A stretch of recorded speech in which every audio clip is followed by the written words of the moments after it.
श्री स्वामी समर्थ।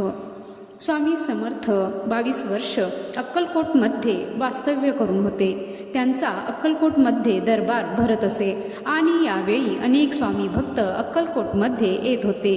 स्वामींचा दरबार भरल्यावर अनेक भक्त माथा ठेवून स्वामींचे दर्शन तसेच स्वामींचा आशीर्वाद घेत असत। परंतु जर काय एखादी अडचण असलेली बाई म्हणजे जिला विटाळ आलेला असेल ती बाई गर्दीतून दूर बसून आपले दर्शन घेत आहे असे जेव्हा स्वामींना दिसले तेव्हा ते स्वतः उठून त्या बाईकडे जात तिला आपल्या हाताने प्रसाद भरवत असत। विटाळ या शब्दाचा त्यांना खूप राग होता। स्वामी म्हणत की बाई ही आई आहे, आई कधी विटाळशी होत नाही, जिने जन्म दिला तिलाच घरातून बाहेर बसवता असे शब्द स्वामी आपल्या भक्तांना बोलत असत। आईचा कधीच विटाळ होत नसतो आणि जर हा विटाळ असेल तर अवघं जग या विटाळानेच निर्माण झाले आणि या